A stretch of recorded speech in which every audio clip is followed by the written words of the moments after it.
deforestasi, ya pembabatan hutan. Apa yang dilakukan masyarakat itu ya sebenarnya tidak memberikan dampak yang signifikan sebenarnya. Skalanya kecil. Skalanya sangat kecil sekali. Bencana yang terjadi di Sumatera hanya persoalannya karena itu. Oke, kembali teman-teman. Malam hari ini kita dalam siaran podcast Rubik, kita kehadiran tamu yang sangat spesial ya, Pak Salman. Beliau ini merupakan aktivis lingkungan hidup, ya, yang banyak hari ini bicara soal lingkungan hidup pada tataran global, nasional, atau bahkan lokal, ya. Ya, Bang Anton ini juga selain senior kita, dia juga fokus juga terhadap isu-isu anak muda juga. Anak muda, politik. Ya kan?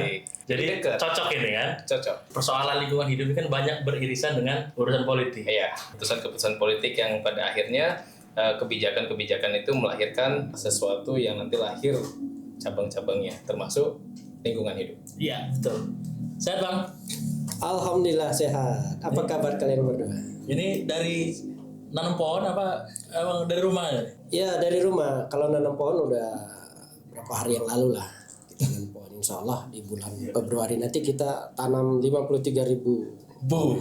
53.000. Program MLH atau gimana? Kolaborasi. MLH ikut di dalamnya. Kemarin terakhir kayaknya sama DPR RI.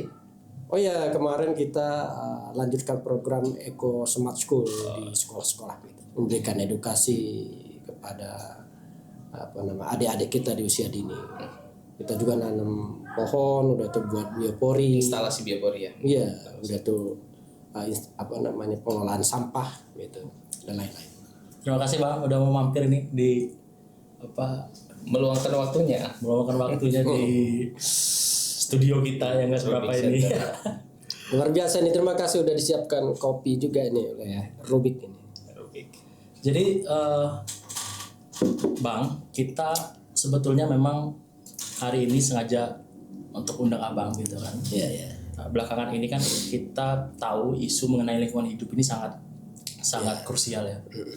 Walaupun sebetulnya di publik, di ruang-ruang publik isu ini dianggap kurang menarik. Tapi beberapa bulan ini pasca kemarin kita lihat beberapa wilayah ditempa banjir, kemudian terjadi persoalan-persoalan lingkungan yang kemudian diduga dan dianggap itu menjadi bersumber dari kerusakan lingkungan gitu kan. Nah, ini kita ingin diskusi pada Abang. Apa sih pandangan Abang terkait persoalan lingkungan hari ini? Iya, kalau kita mencermati ya isu-isu lingkungan hidup di skala global ya, memang terkait dengan deforestasi ya, pembabatan hutan gitu ya, atau illegal logging. Sudah itu juga terkait dengan perubahan iklim.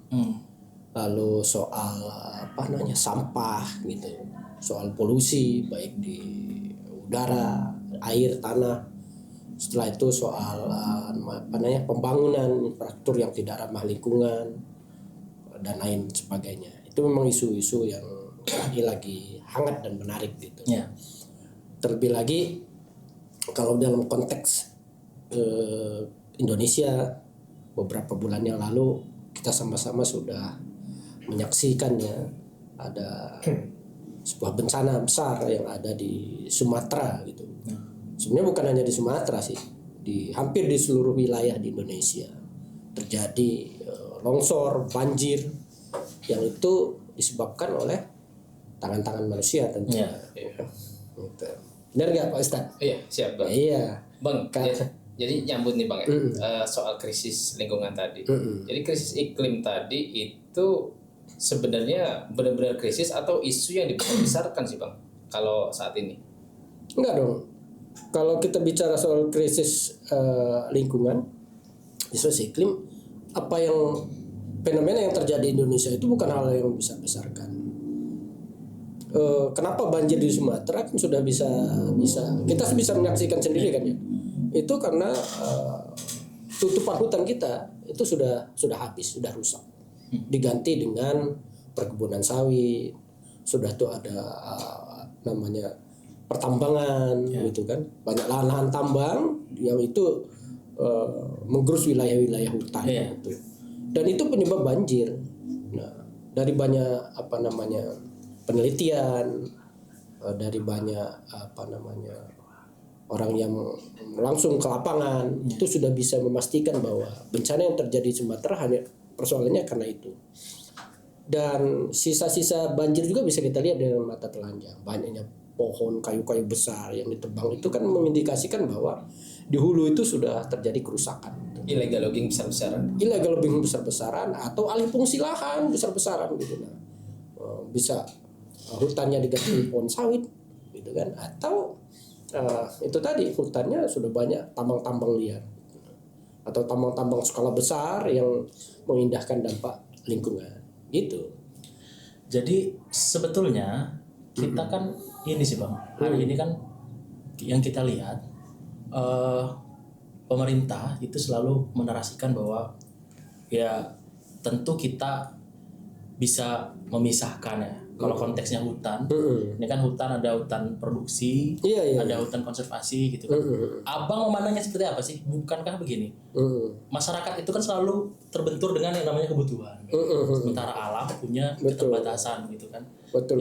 Itu pandangan abang itu seperti apa hari ini keadaan? Ya kita ini ya, kalau kita melihat catatan dari Kementerian Lingkungan Hidup ya.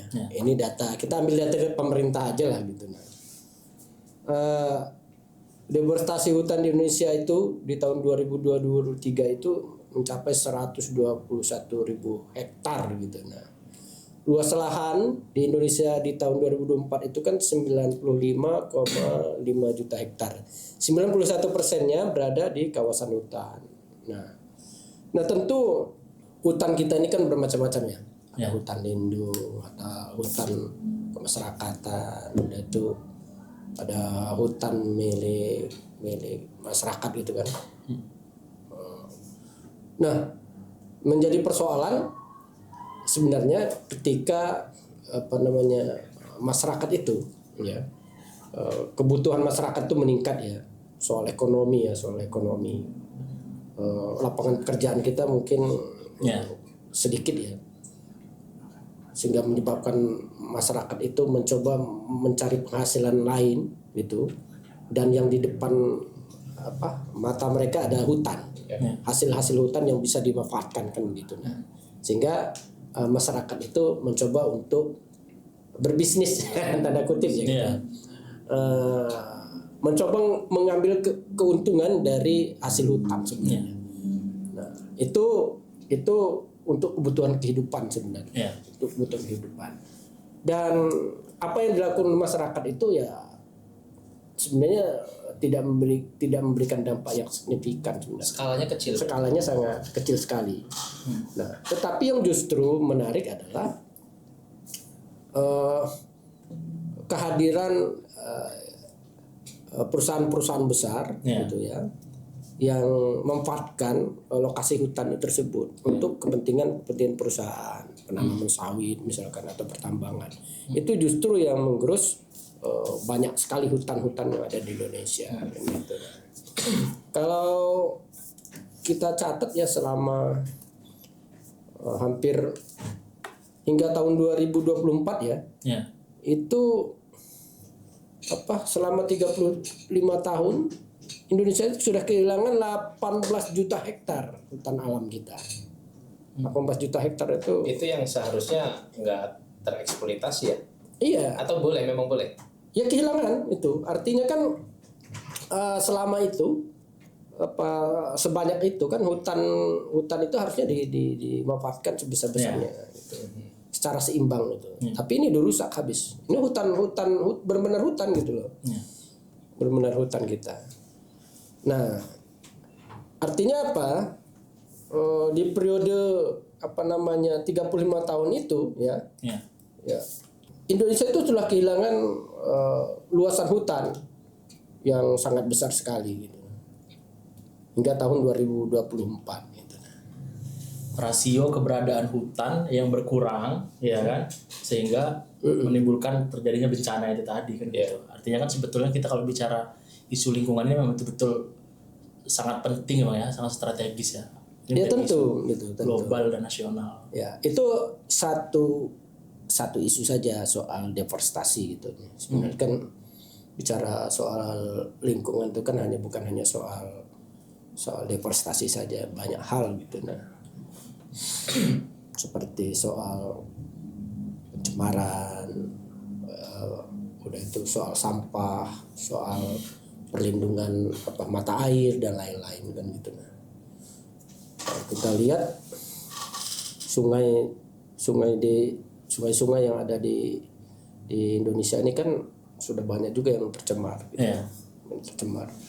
Hulu-hulu sungai di Indonesia ini kan sudah kering habis. Kalau di musim kemarau kan sudah tidak bisa lagi mensuplai kebutuhan air bersih gitu. Nah, itu kan jadi isu lingkungan juga yang menarik juga sebenarnya. Kita juga abai gitu. Selama ini kan kita fokus ke hutan-hutan saja. Walaupun sebenarnya itu dampak juga dari kerusakan hutan. Hutannya habis ya mata airnya juga habis kan. Tapi mungkin gini Bang, soal eksploitasi. Mungkin pemerintah ataupun umat manusia lah ya. Ketika melihat adanya hutan kemudian dengan dalih eksplorasi dan pada akhirnya ujung-ujungnya eksploitasi juga nih. Nah, itu kira-kira batasannya sebenarnya negara ini sudah membatasi belum di ruang-ruang itu gitu? Ya, kan setiap kegiatannya, setiap kegiatan baik itu di sektor pertambangan, sektor kehutanan, sektor kelautan, semua sektor itu kan sudah diatur sesuai dengan regulasinya. Tentu pemerintah sudah memikirkan itu. Cuman sekali lagi karena aturannya dilabrak, gitu kan? Aturannya dilabrak. Deforestasi itu kan karena aturannya dilabrak. Hutan yang seharusnya dilindungi kan ditebang. Gitu. Jadi siapa Bang yang paling bertanggung jawab ini Bang? Menurut keyakinan Abang, siapa yang bertanggung jawab? Nggak kena delik. Menurut keyakinan saya, ya yang pertama tentu kalau kita melihat datanya ya, data kerusakan hutan kita lebih banyak dilakukan oleh perusahaan-perusahaan sawit. Kita langsung tembak aja perusahaan sawit gitu. Luas kebun sawit di Indonesia itu kan yang terbesar loh di dunia. Saya datanya ini mencapai 16,8 hingga 17,3 juta hektar itu pada tahun 2002-2004 itu. Bayangin aja 17 juta hektar gitu. Mereka kalau mau nanamnya ya di lahan hutan itu. Jadi perusahaan-perusahaan itu. Tapi masalahnya perusahaan-perusahaan ini kan mau melakukan investasi kan tentu izin atas persetujuan kan dari kan diamini pemerintah gitu. Jadi kan pemerintah dalam hal ini kan berarti ikut andil, terlibat, kan begitu. Artinya nggak bisa juga kita salahkan perusahaan tanpa menyalahkan pemerintah. Harus bertanggung jawab. Lalu ada juga sebagian di awal kita sudah sampaikan bahwa kerusakan hutan juga dilakukan oleh para perambah. Kita juga tidak menutup mata itu. Dalam konteks di luar Lampung mungkin perusahaan-perusahaan besar ya banyak ya. Di Lampung ini adalah gitu. Tapi kebanyakan hutan register di Lampung ini juga dirusak oleh banyak perambah. Cek aja lah gitu. Saya udah datangi beberapa hutan register ya yang ada di Lampung ini. Kebanyakan ya memang perambah juga untuk ikut andil gitu. Jadi ada peran-peran juga di situ. Walaupun tadi kita bicara kalau dibandingkan rasionya ya jauh jomplang lah gitu. Enggak signifikan gitu kan. Apalagi ini kan dibarengi dengan wacana ambisius kita mengenai ketahanan pangan dan lain sebagainya, swasembada pangan sehingga pembebasan pangan dilaksanakan gitu kan.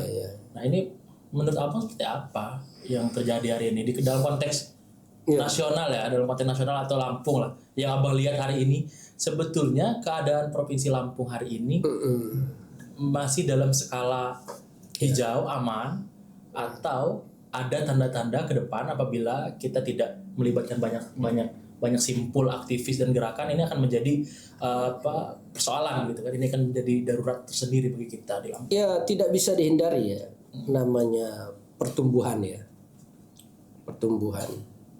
Apalagi nanti di tahun berapa itu? 2045 ya kita surplus gitu ya. Bonus demografi gitu. Sekarang aja pertumbuhan penduduk makin cepat. Efeknya adalah pada kebutuhan harian kita kayak kebutuhan primer kita, makan utamanya. Kita paham betul lah Indonesia ini kan kalau nggak makan nasi kan kayaknya belum makan kan gitu. Walaupun banyak makan makanan lain ya. Walaupun sudah makan singkong masih belum makan. Belum makan nasi. Nah, kebutuhan akan beras itu seiring dengan meningkatnya jumlah penduduk. Gitu. Ya. Karena sementara di sisi lain lahan kita sekarang ini terbatas, udah itu bukannya terbatas malahan lahannya itu alih fungsi. Ya. Tuh kita lihat tuh rata-rata sawah-sawah kita yang dulu banyak itu sekarang udah jadi gedung-gedung, perumahan dan lain-lain. Akhirnya manusianya bertambah, lahannya nambah sempit, kebutuhannya kan tidak seimbang. Gitu. Sehingga pemerintah itu membuat kebijakan untuk itu tadi. Nah, terjadi pembebasan lahan, perluasan, membuat sawah baru, cetakan baru gitu kan. Mencetak lahan baru itu kan artinya kan mengorbankan mungkin hutan juga itu. Walaupun sebenarnya lahan-lahan yang ingin diberdayakan oleh pemerintah itu adalah lahan-lahan yang lahan gambut mungkin atau lahan-lahan yang tidak produktif akan dijadikan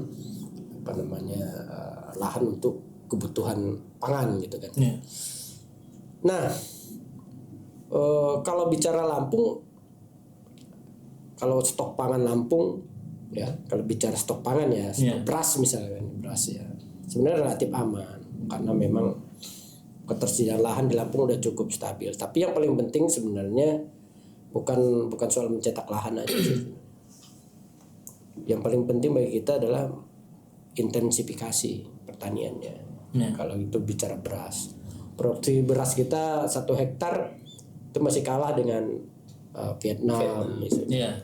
Kita 1 hektar paling berapa ton? Ini terkait dengan produktivitas juga. Iya, artinya kalau itu yang ditingkatkan kan lebih bagus gitu daripada kita memperluas lahan. Kan gitu. Nah, kita harus banyak belajar lah gitu. Artinya negara kita negara agraris. Iya, berarti nanti kan harus juga ngebayar soal untuk riset, penelitian bagaimana lahan yang segini bisa menghasilkan produktivitas yang lebih. Kalau di luar negeri itu kan riset pertanian itu kan digalakkan ya. Disupport penuh oleh pemerintah. Nah, kalau kita nggak tahu nih gitu. Seperti apa gitu. Bahkan mereka itu intensif sekali ya.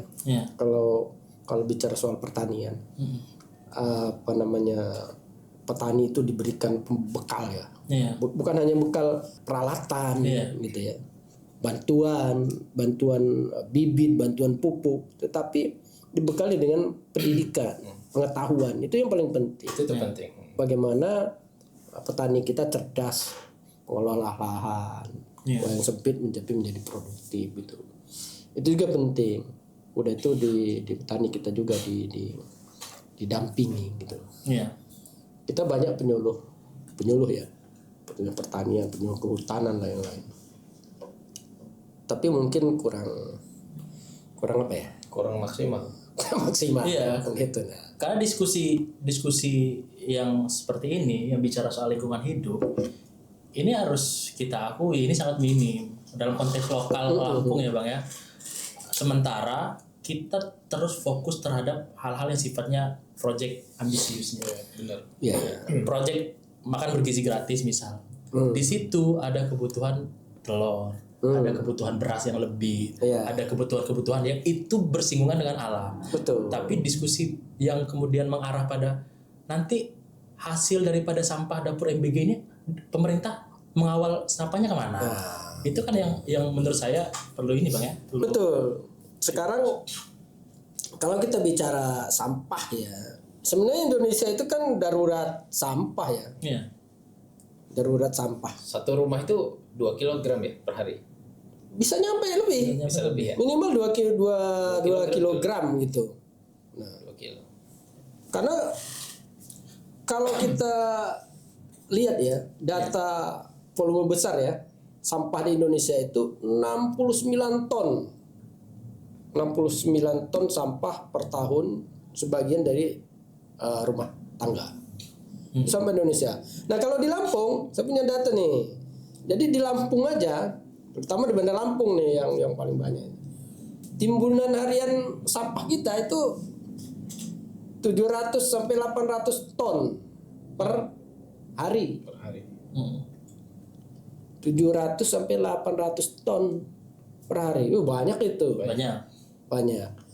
Nah, dari 700-800 ton per hari itu salah satunya kalau sekarang ini yang memberikan sumbangsihnya salah satunya MBG. Dapur MBG. Iya, artinya diskusi mengenai program strategis yang turun ke masyarakat itu tidak diimbangi dengan diskursus yang memadai mengenai persoalan. Pertanyaan paling penting juga sebenarnya, apakah dapur-dapur MBG itu sudah menyiapkan skenario ya, pengelolaan sampah gitu secara baik dan benar. Jangan-jangan sampah sekian banyak sekian ribu MBG itu jangan-jangan sampahnya itu dibuang begitu saja. Apa pengelolaan yang lebih lanjut gitu. Kalau dia misalkan sampahnya organik, oke ya. Kita nggak terlalu ini. Walaupun sebenarnya sampah organik itu kan keuntungan ya. Cuan itu sebenarnya kalau bisa dikelola dengan baik. Tapi yang jadi masalah juga adalah kalau dia sampah non organik itu mau dikemanakan gitu. Kebanyakan kalau di kampung-kampung itu kan ditumpuk-tumpuk begitu saja. Bisa kita bayangin Pak Salman. Jadi kalau hari ini dapur MBG yang sudah menyentuh penerima manfaat sampai ke 2 juta. Artinya sampah bekas susu kita itu kita hasilkan dari dapur MBG 2 juta bungkus yang hari ini 2 juta saset ya? 2 juta saset, 2 juta apa? Iya, kotak kecil. Kotak kecil. Oh, kotak, iya, kotak. Artinya per hari itu kalau dia dikasih susu, Isinya susu itu dua kali ya? Susu itu 1 minggu ya kurang lebih diregulasinya mungkin 2 kali, 3 kali kan.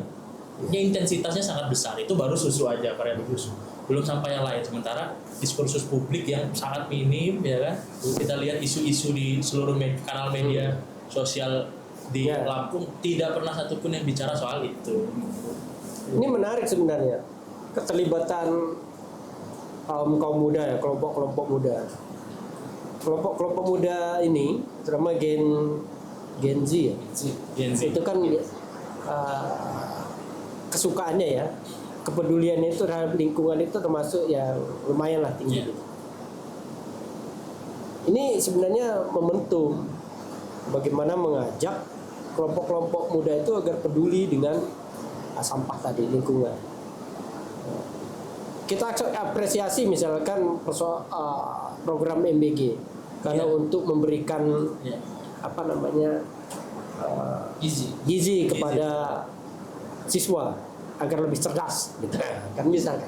Tetapi di sisi lain harus diedukasi juga dong soal sampahnya, soal dampaknya, sehingga seiring sejalan. Nah, kelompok muda bisa mengambil peran di situ.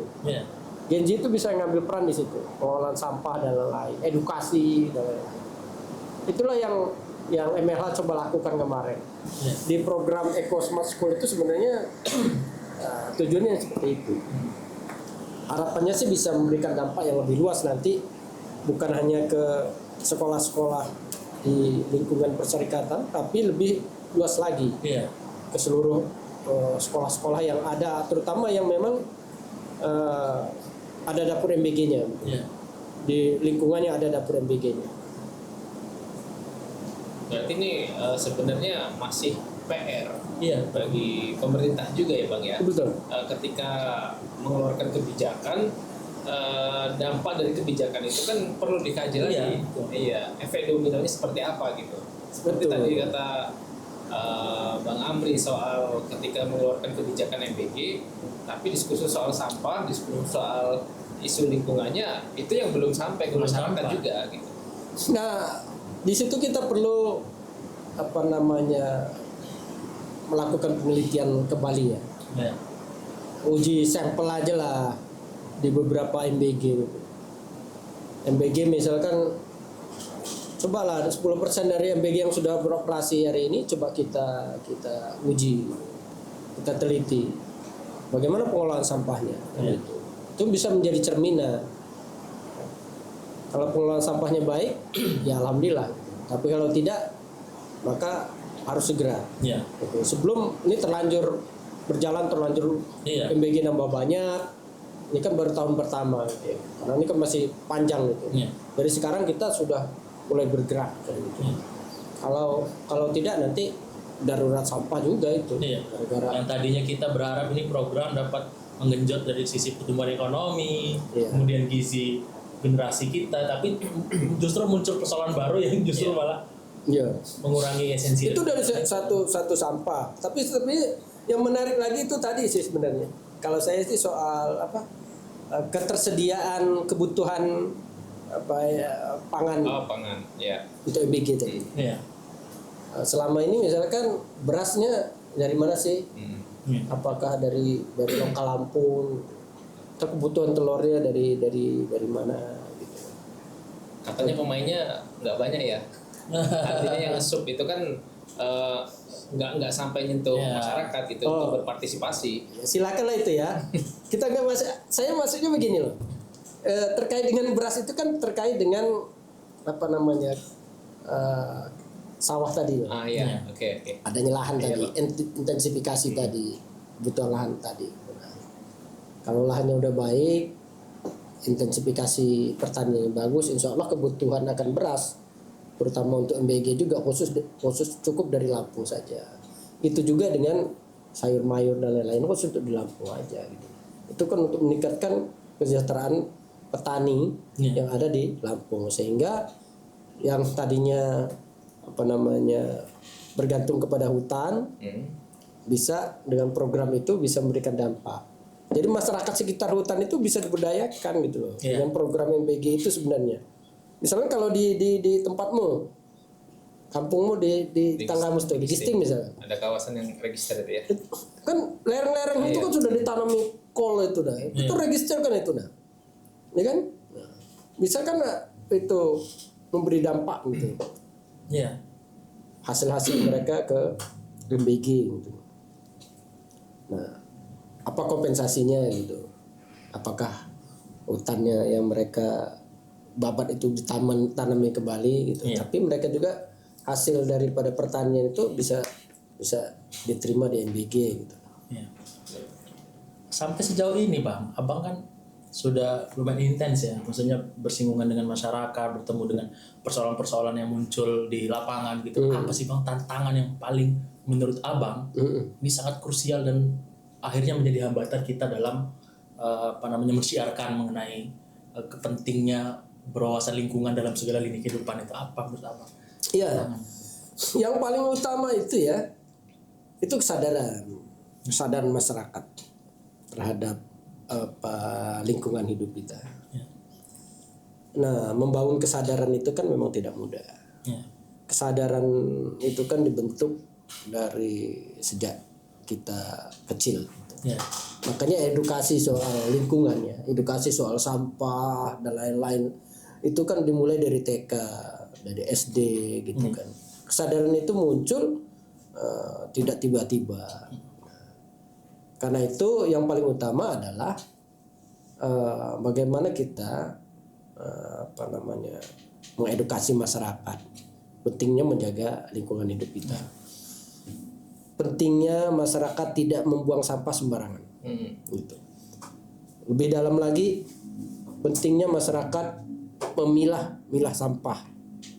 Kalau sampah itu sudah dipilah dari rumah tangga yang 2 kilo katamu tadi, mungkin 1,5 kilo sampah organik. Yang setengah kilo mungkin lah sampah plastik. Itu kalau udah dipilah, udah dipisah kan enak. Edukasi itu kan penting, itu kesadaran, lalu edukasi bagaimana mengolah sampah. Nah, sampah organiknya kalau ditumpuk dijadikan sampah organik bisa jadi pupuk gitu. Sampah plastiknya bagaimana? Nah, ini kan perlu juga itu peran pemerintah. Nah, selama ini kan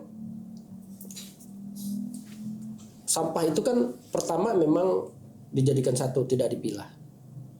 Lalu secara keseluruhan dibawa di TPA yang lebih besar. Atau itu bahayanya, udah dipisah, itu diangkut tetap dijadikan satu. Itu kan jadi percuma juga. Nah, jadi pentingnya membangun kesadaran gitu kepada masyarakat. Juga peran pemerintah dalam hal ini. Pemerintah itu harus peduli terhadap lingkungannya. Kan pedulian terhadap lingkungan itu kan bagi pemerintah itu apa sih? Pertama soal regulasi. Gitu. Kalau tata ruangnya jelas, perumahan itu kalau itu daerah resapan tidak boleh ya, misalkan untuk membangun perumahan ya nggak boleh, nggak usah dikeluarin izinnya nanti banjir. Udah itu harus tegas juga. Tuh sungai kita garis padan sungai ya. Kan udah jelas sih regulasi garis padan radius sungai. Nah, berapa meter gitu. Tapi kalau di Bandar Lampung kan sungainya kan berdampingan dengan perumahan. Iya. Malah diambil ya. Malah nutupin badan sungainya malah diambil kan gitu. Bukan nambah lebar. Pemerintah juga harus tegas itu. Nah, tanpa itu ya susah. Lalu pemerintah juga kan kalau ada yang melanggar itu kan sanksinya apa? Sanksinya apa? Juga dia pemerintah itu kan mendorong juga ya penyediaan fasilitas pengangkutan sampah. Itu yang masih minim juga kadang. Sampah kita fasilitas pengangkutan sampah kita minim. Kalau pagi-pagi kita berangkat pagi ya. Kayaknya sampah itu habis itu sekitar jam 9 lah ya. 9 jam 8. Ada yang jam 8 sih, jam 9. Itu kan saking numpuk belum diangkut itu harian, apalagi kalau udah sore. Belum. Sementara mobil pengangkut mungkin kurang. Kalau kita ngeliat di kota ya, mungkin kalau daerah lain juga nggak jauh-jauh amat, pasti sama cerminannya. Nah, udah itu tempat pengelolaan sampahnya, pembuangan sampahnya dikelola seperti apa? Kita kayaknya nggak ada ya di Bandar Lampung nih, atau di Lampung ini pabrik pengelolaan sampah skala besar gitu. Belum ada itu. Nah, yang bisa, yang berapa ton tadi? 700 ton itu harian itu bisa nggak dikelola gitu per hari itu, gitu. Sehingga tidak ada lagi tumpukan-tumpukan sampah. Sudah dipisah. Ini organik, ini non organik, atau dibuat sampah plastik itu dibuat jadi apa gitu. Kerajinan itu banyak juga. Bang, menarik soal edukasi tadi.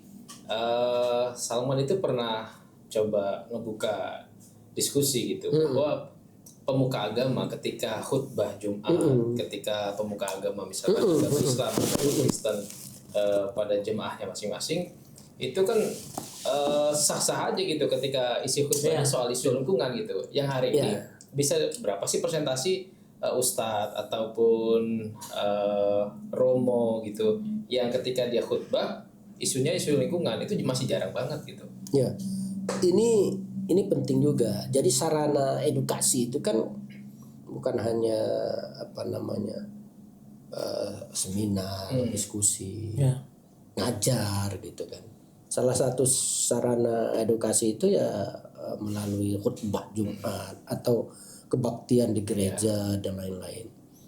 Tinggal kita masukin saja sebenarnya muatan isinya itu. Kontennya itu ya konten soal lingkungan. Karena sudah jelas sih Kalau di Islam misalkan, ini saya kutip nih Ustaz ya. Ayat surah Ar-Rum misalnya ayat 41 tuh. Zaharal fasadu fil barri wal bahri bima kasabat aydin nasi yunziruhum wadallazi amilu la'allahum yarjiun. Telah tampak kerusakan di darat, di laut disebabkan oleh tangan-tangan manusia. Nah, melalui hal itu Allah membuat mereka merasakan sebagian saja ini dari akibat perbuatan mereka agar mereka kembali ke jalan yang benar. Ayat-ayat ini kan sering disampaikan mestinya, gitu. Mengingatkan kepada masyarakat bahwa kerusakan di darat, di laut, gitu. Itu kan akibat kita juga sebenarnya, bukan akibat alam. Alam itu punya caranya sendiri kalau mau memperbaharui dirinya. Gitu. Tapi kerusakan itu pasti oleh manusia. Gitu. Kalau siklus alam itu alami, gitu. Kalau gajah, ya, mau rusak pohon itu, dia bisa milih-milih hanya untuk makan aja, gitu. Nggak banyak, nggak tiap hari. Tapi kalau bos Meri, kalau mau merusak alam itu 10 hektar gitu, bapak itu kan. Kalau manusia itu luar biasa kan, gitu. Jadi kalau kerusakan alam itu ya pasti oleh tangan-tangan manusia. Maka Allah itu memberi peringatan itu agar kita kembali ke jalan itu. Jangan-jangan yang di Sumatera itu ya kayak gitu. Jelas gitu. Berarti, nah, peran tokoh itu penting. Tokoh-tokoh agama itu di setiap khutbah, setiap kebaktian gitu. Sampaikanlah ayat-ayat kebencanaan itu kan. Pasti di semua agama ada dong, pasti dong. Pasti ada. Walaupun setidaknya gini, bukan hanya di khutbah Jumat ya, di pengajian-pengajian sampaikanlah di kultum gitu. Mungkin masyarakat Indonesia ini ya umumnya mungkin masih terlalu spiritualitasnya ya terlalu tentang sholat aja, tentang zakat aja, tentang puasa aja. Padahal menjaga lingkungan juga ibadah gitu kan, Bang? Iya, ibadah dong.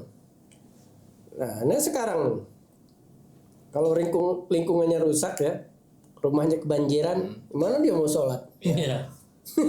Dampaknya lebih ini. Harta bendanya habis. Boro-boro mau memberi gitu. Hari mereka minta-minta itu. Ya habis semua itu. Artinya keterlibatan seluruh pihak, kesadaran bersama, ya kan, kemudian dengan perannya masing-masing tentu kan, dan baru nanti bicara soal apa pola edukasi kita melalui struktur sosial masyarakat kan sehingga efektif kan gitu. Apa ini Bang? Closing statement dari Abang terkait persoalan lingkungan hidup hari ini yang kita hadapi. Pesan sederhana yang bisa diambil dari Abang. Iya. Kerusakan lingkungan itu sebenarnya disebabkan oleh manusia kan gitu. Karena itu saya sih berharap kalau ingin Indonesia ini makmur, Indonesia ini sejahtera, ya, kita juga harus peduli dengan lingkungan. Apa kaitannya gitu? Karena begini. Dari satu isu air saja misalkan, kebutuhan air saja.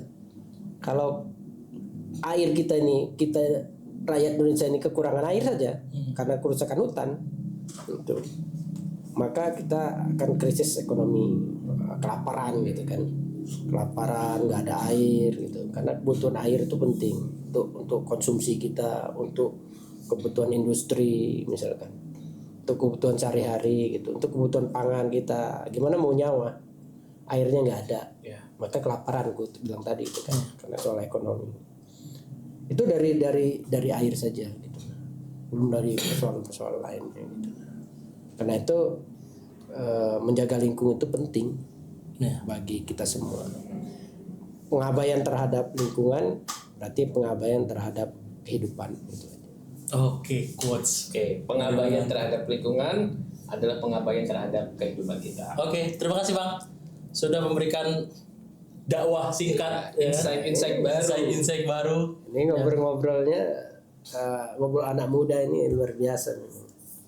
Memang isu-isu lingkungan harus selalu kita gaungkan lah. Iya Bang, benar. Ayo kita menanam pohon. Menanam pohon reboisasi. Oke, mungkin pada segmen kali ini kita dengan Bang Anton dan juga Bang Amri, isunya sangat menarik tentang nasib umat manusia ke depan soal lingkungan. Kita bertemu di segmen berikutnya tentu dengan narasumber-narasumber yang lebih menarik.